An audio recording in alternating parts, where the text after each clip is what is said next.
बिस्मिल्लाहिर्रहमानिर्रहीम। My name is Lubna Farooq.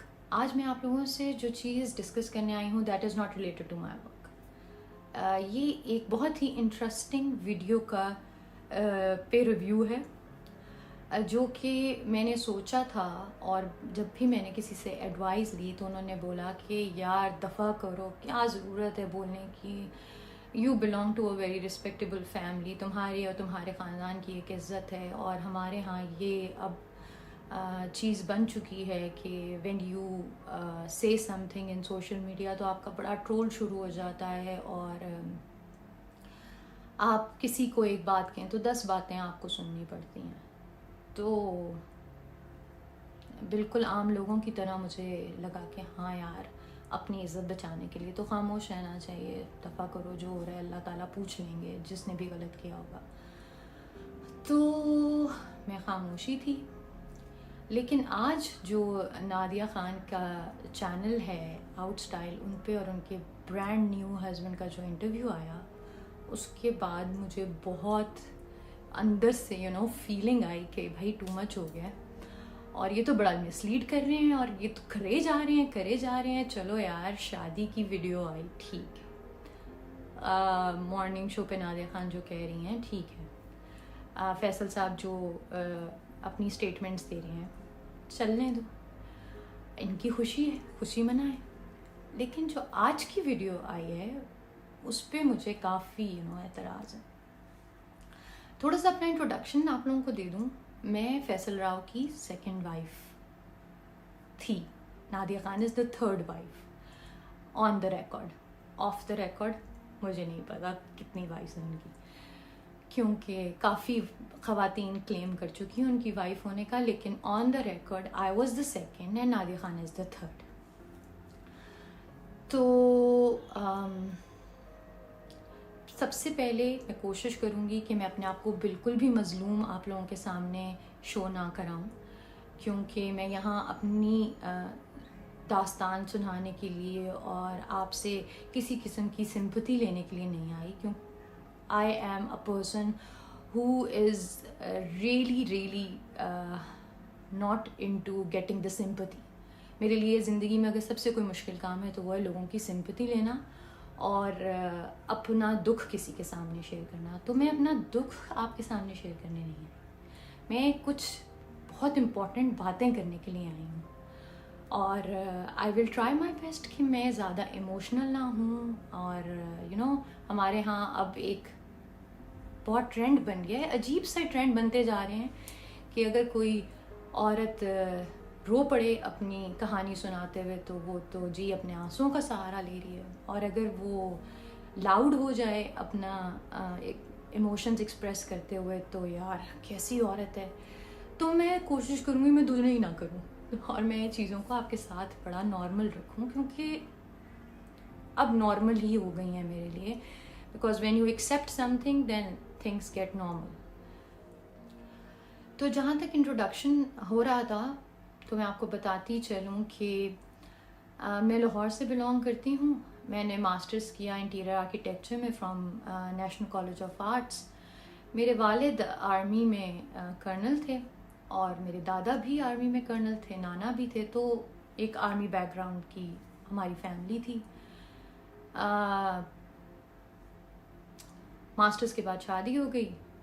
शादी के बाद कुछ टाइम मैंने जियो टीवी के साथ काम किया एज अ क्रिएटिव डिज़ाइनर, और उसके बाद मैं बहरीन मूव कर गई विद माय हस्बैंड। जी हाँ, फैसल राव से मेरी भी सेकंड शादी थी, तो आप लोग बिल्कुल ये सोच सकते हैं कि मैं अच्छी खातून नहीं होंगी जिन्होंने दूसरी शादी की होगी।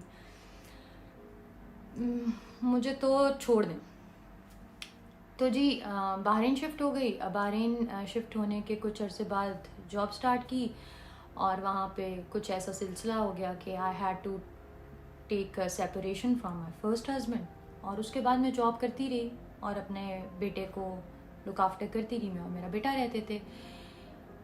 तो फैसल साहब से मेरी मुलाकात हुई मेरी सेपरेशन के कोई 3 साल के बाद, और इन्होंने जिस तरह से इन्होंने आज बहुत ही ज़बरदस्त तरीके से आप लोगों को इम्प्रेस किया है कि फ़ौरन उन्होंने मिलते ही नादिया ख़ान को प्रपोज़ कर दिया। तो एग्जैक्टली मेरे साथ भी यही हुआ था कि उन्होंने फ़ौरन प्रपोज़ कर दिया था और अपनी अम्मी से मेरी बात करा दी थी, और मैं इम्प्रेस टोटल फुल टाइम। मैंने कहा यार ये क्या आला आदमी।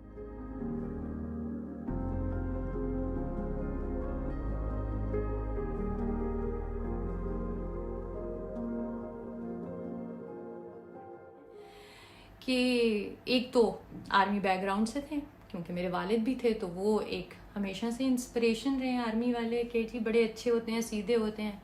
और दूसरा ये बंदा कोई इधर उधर की बात नहीं कर रहा और अपनी वालदा से बात करा दी है यार, कमाल आदमी है। और इनकी वालदा ने और इनके साथ जब मेरी बात हुई तो इन्होंने बताया कि इनकी बीवी कितनी ख़राब थी, जो कि I am sure Nadia Khan को बताया होगा कि इनकी दूसरी बीवी कितनी ख़राब थी। तो बीवियाँ तो ख़राब ही होती हैं, ज़ाहिर है। तो जी मैंने कहा अच्छा ठीक है। अच्छा, अब उस टाइम पे मैं आप लोगों को बताना चाहती हूँ कि I was working with prime minister of Bahrain. मैं उनके प्राइम मिनिस्टर ऑफिस में काम करी थी as in house in project manager, और मैं उनके सारे पैलेसेस के जितने भी इंटीरियर्स थे I was looking after them. तो फैसल साहब बड़े इम्प्रेस थे मुझसे और उन्होंने कहा जी बस शादी करते हैं, और मेरी मत मारी गई थी। अब सब लोग कहते हैं तुम्हें किसने कहा था लड़की कि सब कुछ छोड़ो, अपनी इतनी अच्छा करियर, जो लोग मेरी फील्ड से ताल्लुक़ रखते हैं वो समझ सकते हैं कि I worked in Bahrain 7 years, और जब आपको इतना कोई प्राइम इंस्टीट्यूट पिक करता है और सिलेक्ट करता है तो उसके पीछे आपकी बड़ी मेहनत होती है, और आपको बड़ी जान लगा कर, बड़ा खून पसीना बहाकर अपना एक नाम बनाना पड़ता है। Because if you have your references in the background then people put interest in you. तो मेरे साथ भी यही था कि मैंने 7 साल बड़ा अपने खून पसीना एक करके काम किया वहाँ पे। एंड देन जब रिकग्निशन की बारी आई और जब मैं I was enjoying my prime time के that I was working with the royal family, तो फैसल साहब की एंट्री हो गई। और फिर वही होता है जो हमारे पाकिस्तान की लड़कियां करती हैं कि सब कुछ छोड़ छाड़ के। मैंने सोचा, क्योंकि टू बी ऑनेस्ट मेरा ये बहुत स्ट्रॉन्ग बिलीव है कि if you want to live a respectable life you must get married. क्योंकि आपके पास जितना भी पैसा हो, जितना भी आपके पास नाम हो, शोहरत हो, eventually you are recognised by a man standing beside you, जो कि नादिया खान का भी यही रीज़न है शादी करने का। तो मैं बड़ा रिलेट करती हूँ नादिया खान के साथ अपने आप को, और इस वजह से कभी कुछ बुरा ही नहीं फील हो रहा, बल्कि मुझे तो उस पर प्यार ही आ रहा होता है देख के कि यार इसकी भी वाट लग गई। तो हुआ ये कि मैं बहरीन में थी, और ऑब्वियसली जब प्रपोज़ल आया और हमारी तरफ से हाँ हुई तो मुझे आना ही था, because at that time he was working in UAE, Dubai में थे ये। और मैंने इनको अपनी वालदा से मिलाया। वालदा ने कहा भाई फ़ौजी है, बड़ा ही अच्छा है बेटे, बल्ले बल्ले। तो खैर बड़ी जी आराम से स्मूथली इनकी फैमिली हमारे घर में आई। आप पिक्चर्स देख सकते हैं। बड़ा फ़नी एक्सपीरियंस है कि आज जो आउट स्टाइल में पिक्चर लगाई है फैसल ने अपनी, वो मेरे और उनके रिसेप्शन की पिक्चर है। मुझे काट दिया यार, कमाल है।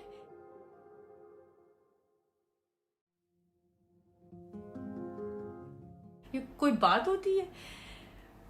खैर, तो कहानी में ट्विस्ट ये है कि मेरी इनसे शादी होती है 8 जून 2019 पाकिस्तान में। और फिर उसके बाद ऑब्वियसली मुझे अपने ऑफिस में ज़ाहिर है नोटिस देना था, और वो नोटिस पीरियड सर्व करना था, and all that stuff was going on. And after that मैं दुबई आती हूँ 16 अगस्त 2019 को। और उसके बाद आहिस्ता आहिस्ता चीज़ें जो हैं वो डिफ़िकल्ट होना शुरू हुई। क्या हो रहा था उसको गोली मारे, वो इतना कंसर्न नहीं है। बट ये जो मोहब्बत की बात फैसल साहब आज कर रहे थे, तो मेरा एक क्वेश्चन है इनसे कि ये इतनी जल्दी मोहब्बत कर कैसे लेते हैं? क्योंकि जब ये मुझसे शादी कर रहे थे तो ये मोहब्बत के कसीदे पढ़ रहे थे। अभी आप देखें।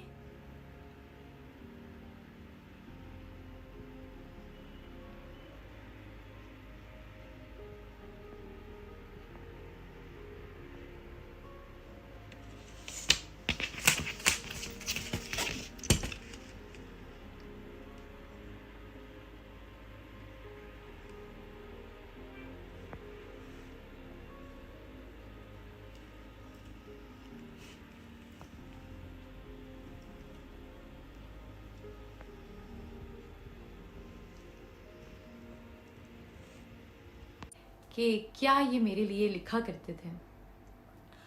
और with in few months like मेरी इनके साथ डाइवोर्स फाइनल होती है सितंबर 2020 में। और फैसल साहब जो हैं वो मंगनी कर लेते हैं नादिया ख़ान से अक्टूबर में। अगर आप नादिया ख़ान के अक्टूबर के देखें तो आप उनको उनकी फिंगर में रिंग नज़र आएगी। तो फैसल साहब, मेरा आपसे सवाल ये है कि चलें, आप जो कर रहे हैं, आपको घर बसाने का पूरा है, लेकिन ये आप मोहब्बत इतनी जल्दी करते कैसे हैं? थोड़ा सा गुर हमें भी समझा दें ताकि हमें समझ आ जाए। तो मैं इनके साथ ही थी, मेरा 9 साल का बेटा और हानी, हम सब साथ रहते थे। और हानी से तो नादिया ख़ान मेरी भी बहुत अच्छी दोस्ती थी, और ये मीमी का जो नाम है ये मेरा और हानी का ही डिसाइड किया हुआ था, and he used to call me Mimi.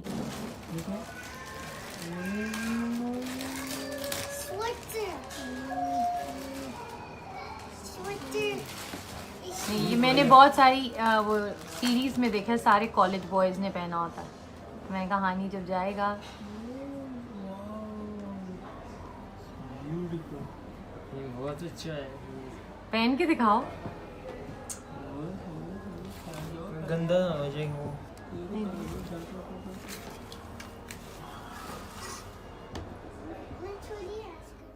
बहुत सारे उसके messages with the name of Mimi मेरे पास हैं। तो यार नाम तो आप चेंज करेंगे, ये मेरा नाम था।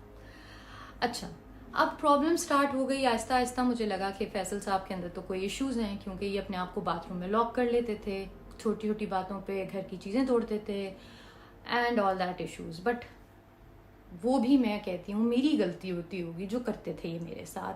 मैं ही कुछ ऐसा करती होंगी कि ये इस तरह की चीज़ें करते थे। और समटाइम्स जब इनका बहुत ही टेम्पर हाई हो जाता था तो ही स्टार्टेड सेल्फ टॉर्चरिंग करने लग जाते थे, जिस पे आके मैं कहती थी ठीक है, जो करना चाहते हैं आप करें। एनीवेज ये सब चीज़ें सिस्टम चल रहा था। अगस्त 2019 में मैं आई, क्योंकि सितंबर में स्कूल खुल जाते हैं दुबई में, तो मुझे बेटे को स्कूल में करवाना था, तो उस वजह से मुझे आना था। तो वो मैं आई और 1 महीना चीज़ें ठीक रहीं, और उसके बाद से आहिस्ता आहिस्ता आहिस्ता आहिस्ता इश्यूज स्टार्ट हो गए। दिसंबर तक चीज़ें ज़रा मुश्किल हो गई, लेकिन फिर भी कोप अप कर रहे थे, कोशिश कर रहे थे। रिगार्डलेस मैं ही ख़राब होंगी, आप ये सोचें कि मैं ही ख़राब हूँ। क्या हुआ वो बोलूँगी तो कहानी जो है ना मसला बन जाए। लेकिन एनीवेज दिसंबर में हम जाते हैं उम्रे पे, और उम्रे पे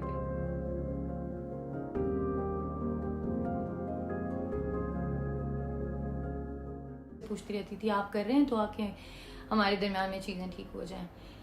तो वो जवाब नहीं देते थे। खैर एनीवेज फिर उसके बाद जनवरी में जब हम आए तो प्रॉब्लम्स जो हो रही थी और जो मैं चीज़ें फेस कर रही थी, उनकी एक्स वाइफ के मुझे मैसेज आते हैं। अच्छा, यहाँ पे एक बड़ी इंटरेस्टिंग चीज़ है। जब मैंने फैज़ल से शादी का डिसीजन लिया था तो 2 दिन पहले मुझे शमा जो उनकी फर्स्ट वाइफ थी, उनके मैसेज आए। उन्होंने मुझे बड़ा डांटा, बहुत डांटा और बड़ा ही जलील किया। और उस वक्त तो मैं बड़ा डर भी गई। आई रिमेंबर कि मैं पाकिस्तान में थी, 2 दिन बाद मेरा निकाह था, और मैं सफ़ायर मॉल गई हुई थी कुछ शॉपिंग करने के लिए। और वहाँ पे उनके मैसेज आ गए और I was shivering and I was like मैं क्या करूँ।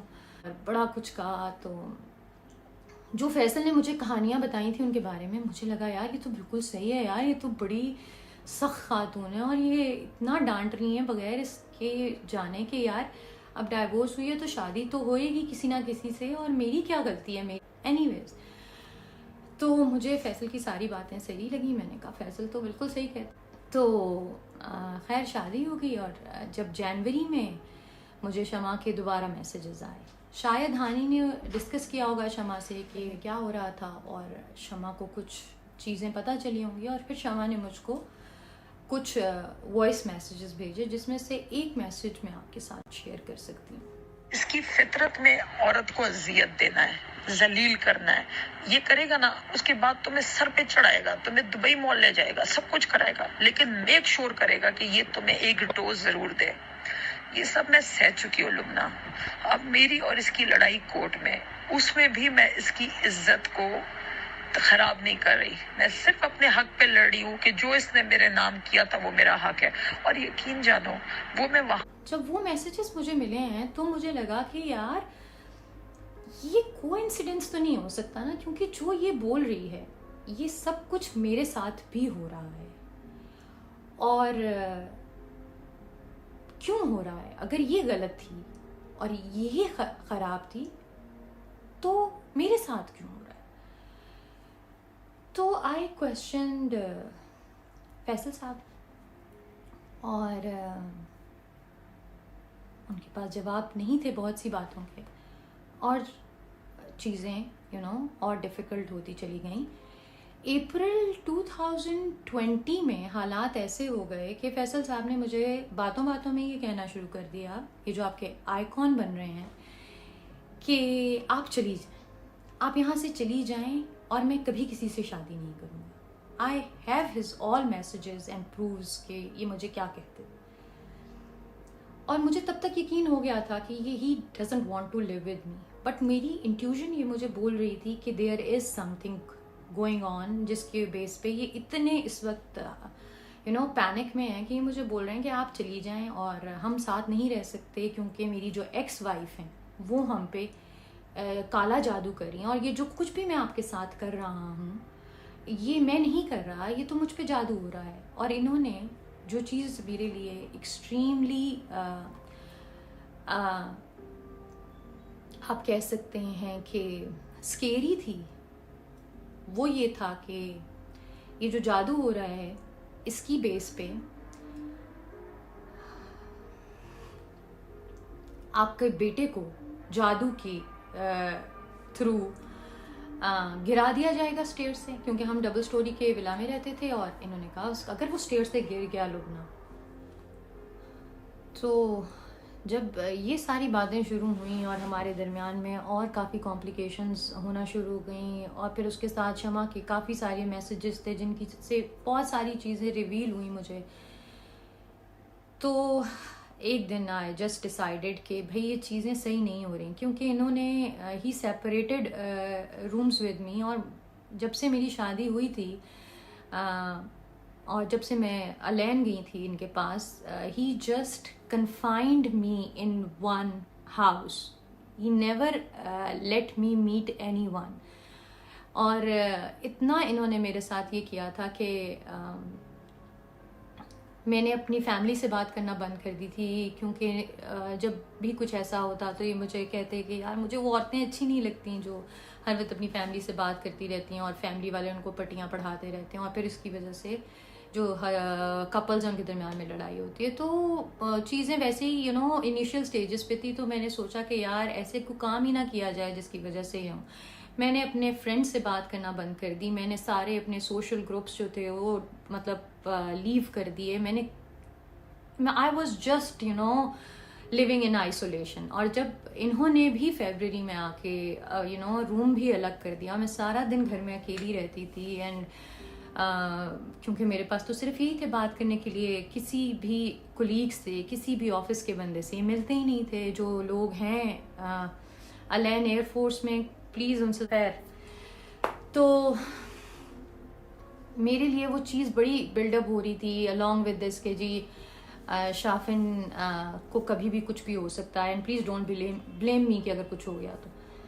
फिर मैंने एक दिन सोचा कि यार इस चीज़ को ठीक करना है, तो आई जस्ट लेफ्ट दैट। और उन दिनों में कोरोना का काफ़ी पीक पे चला गया था यूएई में, और लॉकडाउन्स हो रहे थे, और मैंने कुछ इस्तिखारा किया कुछ दिन, और फिर उसके बाद I just came out of that house. और फिर मैंने सोचा कि जब तक कि मुझसे ये चीज़ें डिसाइड नहीं करते और हमारे दरमियान में ये चीज़ें क्लियर नहीं होती, क्योंकि इनको मुझसे ये बातें मतलब स्मूथ करनी है। इस तरह तो नहीं चलता रहेगा ना कि एक दिन लड़ाई की और दूसरे दिन अब माफ़ियाँ मांगी और फिर उसके बाद फिर से वो शुरू हो जाता है। तो ये तो पीरियोडिक एक लूप चल रहा है, और I was not okay with that. खैर after that I don't know इनके जहन में क्या चल रहा था, बट मेरी इंट्यूजन ये कहती है that he was involved somewhere. तो ये उसको ड्रैग करते रहे। रमज़ान आ गया, ईद आ गई, मैं इनसे कॉन्टीन्यूस कॉन्टैक्ट में थी, मैं इनको मैसेजेस कर रही थी, ईमेल्स कर रही थी, but he was not replying me. और फिर उसके बाद जुलाई में ही सेंट मी अ डाइवोर्स, जुलाई के एंड में। और उससे पहले मेरी इनसे कुछ दिन बात हुई जिस टेक्स्ट मैसेजेस पे, जिस पे इन्होंने मुझे बोला कि मैं तो कभी शादी नहीं करूँगा, बट मैं तुम्हारे साथ रह नहीं सकता Lubna, there are some issues, और मैं अगर तुम्हारे साथ रहा, वो सारे प्रूफ्स मेरे पास हैं। फैसल साहब इस चीज़ को डिनाई नहीं कर सकते कि ये मुझे क्या क्या कहते रहे। मीनवाइल जब मैं इनको अप्रैल 23 को मैं आई हूँ, तो मेरा ख्याल है अप्रैल 26 को इनको फायर कर दिया गया इनकी जॉब से। वो क्यों फायर किया गया वो अलैन में हर बंदा जो इनके साथ काम करता है वो जानता है। उसका भी इन्होंने रिस्पॉन्सिबल मुझे बनाया कि you have done some conspiracy, जिसके बेस पे मुझे जो है वो खड़े खड़े फायर कर दिया गया, तुमने कुछ किया है। अब आप मुझे बताएं कि एक लड़की जो चंद महीने पहले बहरीन से दुबई आती है, जिसको किसी से मिलाया नहीं जाता, who is living day and night in the house, जो कहीं किसी से मिलने नहीं जा रही, वो क्या कॉन्स्पिरेसी करके अपने शौहर को निकाल देगी और क्यों निकलवाएगी जॉब से। खैर एनीवेज वो तो फैसल साहब का ये जो एलिगेशन है, मैंने इनको पहले भी बोला है और आज भी in front of all Pakistan I am challenging him that please prove it कि मैंने आपको निकाला जॉब से। तो खैर ये सारी चीज़ें चलती नहीं, ये ब्लेम गेम करते रहे मुझे और मुझे बताते रहे कि तुम तो इतनी ज़बरदस्त हो, तुम्हारी तो शादी हो जाएगी, तुम्हें तो कोई प्रॉब्लम ही नहीं है, लेकिन मैं तुम्हारे साथ नहीं रह सकता, हमें ये रहने नहीं देंगे, जादू हो रहा है, ये हो रहा है, वो हो रहा है। मैंने बड़ा समझाया। इनके एक दोस्त थे, वो एज अ मीडिएटर थे, मैंने उनको भी बोला, मैंने कहा यार एक तो मैं बिलीव नहीं करती जादू पे, मैं बहुत रिलीजियस नहीं हूँ, बट मैं जादू पे बिलीव नहीं करती। मुझे ये लगता है कि if you think that somebody else has a power rather than Allah सुब्हानो ताला, तो फिर मतलब यार आप फारिग है ज़िंदगी यार कि किसी और के पास इतनी पावर है वो आपकी ज़िंदगी ख़राब कर दे। और मैं ये भी कहती हूँ, हमारे लोग हमें कहते हैं जी जादू बरहक है, तो यार अगर जादू बरहक है और आपकी किस्मत में एक साथ नहीं रहना है या आपका मर जाना है, जो वो मुझे डरा रहे थे, तो मेरा इनसे सिर्फ एक सवाल था कि हम मर जाते हैं यार, लेकिन हम अलग क्यों हो रहे हैं स्पेस पे। बट एनीवेज इन्होंने बड़ी स्टोरीज करके और डाइवोर्स कर दी मुझे। तो जुलाई के एंड में इन्होंने मुझे डाइवोर्स पेपर भेजे, जिस पे इन्होंने फॉर्ज साइन किए मेरे कज़न के कि हम बड़ी एमिकेबली ये डाइवोर्स ले रहे हैं। वो पेपर भी मेरे पास हैं, अगर कोई देखना चाहे तो आप ये सोचें कि हमें पाकिस्तान में कहा जाता है औरतें तो बड़ी ख़राब होती हैं, लेकिन कुछ औरतें बड़ी अच्छी भी होती हैं। ये जो एक इंसान है यही कॉल करता है उस बंदे को जो उसको छोड़ रहा है बेयारो मददगार ऐसी जगह पे जहाँ मेरा कोई रिश्तेदार नहीं था, जहाँ मेरा कोई जानने वाला नहीं था, मेरी जॉब, मेरा career, everything he destroyed and he was leaving me at that time. And I was telling him कि देखो मैं यूएई में हूँ और यूएई में बहुत स्ट्रॉन्ग रूल्स हैं, ये जो तुम कर रहे हो ये गलत कर रहे हो। I don't want to do anything against you, but please don't play fraud. तुम्हें मुझे तलाक देनी है, दो, बड़े शौक से दो, और मैंने इसको हर पॉइंट पे ये बोला, तुमको मुझको डाइवोर्स देनी है दो, लेकिन मुझे एक वैलिड रीज़न दो कि वाई यू आर डाइवोर्सिंग मी। और फिर अगर डाइवोर्स दे रहे हो तो सही तरीके से दो, इस तरीके से गलत बयानी करके फॉर्ज प्ले करके मत करो, क्योंकि इनकी एक्स वाइफ ने भी इनके ऊपर फॉर्ज सिग्नेचर्स के केस किए हुए थे, जो कि इन्होंने खैर मुझे यही प्रूव कर दिया कि वो तो एक ख़राब औरत है, देखो वो कितना चीखती है, ये करती है, वो करती है, और ये झूठ बोल रही है। लेकिन जब मेरे पास वही फॉर्ज साइन मेरे कज़न के आते हैं डाइवोर्स पेपर पे, तो मुझे लगा कि शमा तो सही थी। फिर खैर उसको साथ क्या स्टोरी हुई कि उसने अपने 3 केसेस किए हुए थे, वो केसेस वापस ले लिए फैसल से, और फैसल ने यहाँ पे मुझे डाइवोर्स दे दी। और उस वक्त फैसल को यूएई एयरफोर्स ने फायर कर दिया था, तो ये बड़ा रोते थे, धोते थे और कहते थे कि देखो मैं तुम्हें यहाँ पे डाइवोर्स नहीं दे सकता, क्योंकि यहाँ पे रूल्स स्ट्रिक्ट है ना, और जाहिर है इनको कॉम्पनसेशन देनी थी डाइवोर्स की, इनको इद्दत की कॉम्पनसेशन देनी थी, which he didn't want to give. So he requested me कि मैं बर्बाद हो गया हूँ, तबाह हो गया हूँ, मैंने हानि को बाहर पढ़ने के लिए भेजना है लुबना, तो प्लीज़ मुझे तुम इतना अलाउ कर दो कि मैं तुम्हें पाकिस्तान से डाइवोर्स कर दूँ। तो ख़वातीन और हज़रात, आप जहाँ पर ये मेरे पास तुम हो की स्टोरीज देखते हैं, ये हमारी रियल लाइफ में हमारी जैसी औरतें हैं जो कि बड़े आराम से बेवकूफ़ बनती हैं। तो मैंने इनको कहा ठीक है, आप इतने हार्ड टाइम से गुजर रहे हैं और ऑब्वियसली आपने अमेरिका भेजना है हानि को पढ़ने के लिए, तो आप मुझे पाकिस्तान से डाइवोर्स दे दें। और इन्होंने बड़े आराम से मुझे डाइवोर्स दे दी पाकिस्तान से। मेरी डाइवोर्स फाइनल होती है अक्टूबर 2020 में, और अक्टूबर में if you see Nadia Khan के हाथ में आपको एंगेजमेंट की रिंग नज़र आती है। आप उनके मॉर्निंग शोज़ में जाइए और देखिए। तो जहाँ पर तो ऐसा कैसे हो गया कि विद इन 1 मंथ एंगेजमेंट भी हो जाती है, दिसंबर में शादी भी हो जाती है, और इतना बड़ा फ्लूक आपने अपनी वीडियो में मारा है कि आप 4 महीने में मिले। ये 4 महीने की कहानी तो नहीं है ना सर। खैर मैं हमेशा से कहती हूँ ठीक है, आपने जो भी किया मेरे साथ, शमा के साथ, that is another story. And on the humanitarian basis Faisal sahab के पास बिल्कुल पूरा का पूरा चांस है एंड राइट है to make his corrections. But भाई देखें, आप आइकॉन नहीं हैं और आइकॉन मत बने। आपने गलतियां की हैं, आपने 2 औरतों की ज़िंदगियां ख़राब की हैं, इसको मानने के बाद make the corrections. Nobody will say anything to you. आप 5 शादियां करें, ज़रूर करें, बट अपनी गलती तो माने ना। लेकिन अगर ये तो नहीं है कि फेक एक identity you are creating and you are becoming a hero of Pakistan, तो sorry, this is not going to happen. आपने मुझे बहुत थ्रेट किया कि मैं आपको सू करूंगा, तो I am sitting in Dubai, please kindly come and sue me in the court, I don't mind. और आपने मुझे बताया कि आप रज़मक से पड़े हुए हैं एंड मुझे पता भी नहीं चलेगा और मेरा बेटा किडनैप हो जाएगा और वज़ीरिस्तान में फेंक दिया जाएगा, तो प्लीज़ डू दैट ऑल्सो।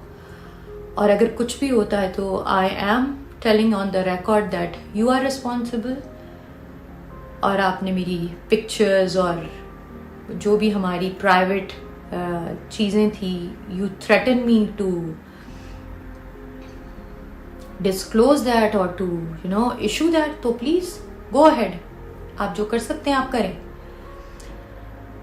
मैं आपको हमेशा से एक बात कहती रही हूँ Faisal Mumtaz Rao, I am a educated woman, I have all the exposure, I am sitting in the country where I have all the rights and I know my rights. But मैंने आपको सिर्फ इस मकसद से तंग नहीं किया व्हेन यू वर डाइवोर्सिंग मी कि हमें हुक्म है कि जब आप एक दूसरे से अलहदा हों तो एहसन तरीके से हों, और मैंने अपने पार्ट पे बहुत अच्छे से प्ले किया।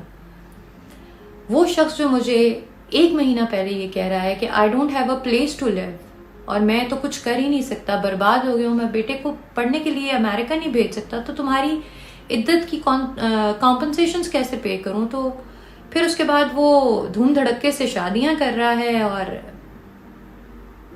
सेलिब्रेशंस कर रहा है। तो देखें, कहीं ना कहीं तो कारमा आएगा। और एक और बात जो ज़रूरी थी और जिसके लिए मैं आंसरेबल हूँ बहुत से लोगों को, और उनको मुझसे बहुत सारी शिकायत है कि जब मैंने ये डिसीजन लिया and I came to Dubai from Milan, तो मैंने किसी से कुछ नहीं डिस्कस किया सिवाय मेरे भाई के। और मैंने अपने किसी फ्रेंड को नहीं बोला। मेरी बहुत सारी फ्रेंड्स हैं जो मुझसे इस वक्त नाराज़ हैं, क्योंकि जब ये मीडिया पे चीज़ डिस्क्लोज हुई तो everybody started calling me and texting me कि ये कब हुआ, कैसे हुआ तुम्हारे साथ। And I was quite, I was not saying anything. मुझे कुछ नहीं कहना था तब, और मैंने चाहती भी नहीं थी कुछ कहना, क्योंकि समटाइम्स आप कुछ नहीं बोलना चाहते हैं और जो हो रहा होता है आप उसको एक्सेप्ट कर लेते हैं और आप कहते हैं कि फ़ायदा ही नहीं है बोलने का। और यहाँ पे मैं अपने उन तमाम लोगों को जो हमसे बहुत प्यार करते हैं, sometimes please when somebody is not speaking and you know trying to keep things, तो मैं समझती हूँ कि आपकी मोहब्बत होती है, आप उस तकलीफ़ को बाहर निकालना चाह रहे होते हैं, लेकिन sometimes it's good to give them a time.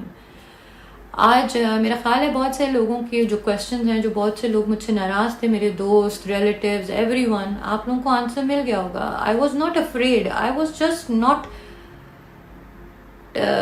You know wanting to be into this। मुझे दिल ही नहीं चाह रहा था मेरा कुछ बोलने को इस टॉपिक पे या कोई बात करने को, बिकॉज समटाइम्स पेन इतनी ज़्यादा होती है कि आप डिस्कस भी नहीं करना चाह रहे होते। बट अभी ये जो मैंने आज वीडियो देखी है तो मुझे बड़ा मज़ा आया। मैंने कहा यार ये तो लगे झूठ पे झूठ बोले जा रहे हैं, झूठ पे झूठ बोले जा रहे हैं, और इनको लग रहा है कि इनकी कहानी सारी ज़िंदगी इस तरह ही चलती रहेगी।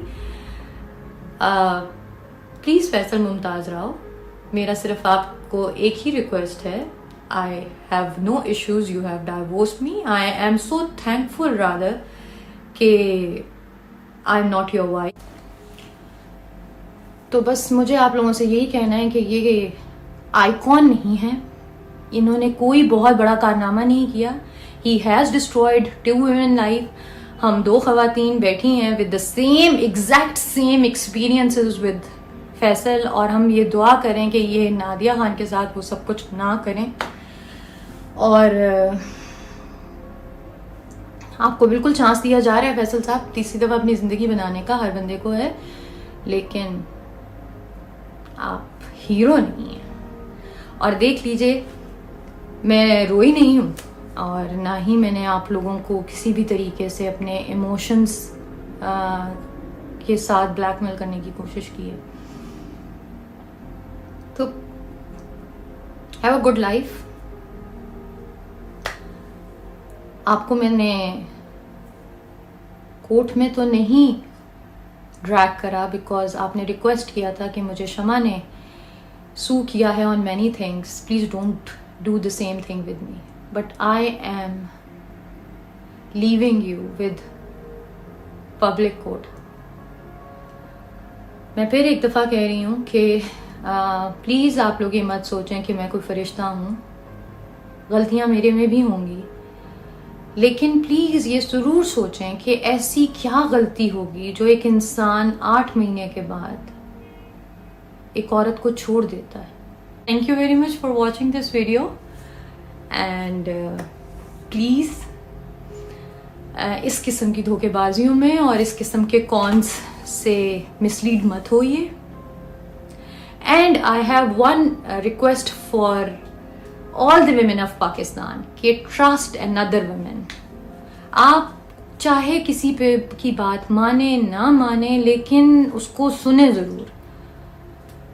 और हम औरतों के अंदर ये बहुत बड़ी बेवकूफ़ी है, when we fall in love with some man, तो हमें लगता है कि वही सच्चा है और बाकी सारी दुनिया झूठी है। मैं और शमा 2 एग्जाम्पल्स हैं एंड आई होप के और एग्जाम्पल्स पाकिस्तान में ना बने। Take care of yourself, stay safe, stay healthy. अल्लाह हाफिज़।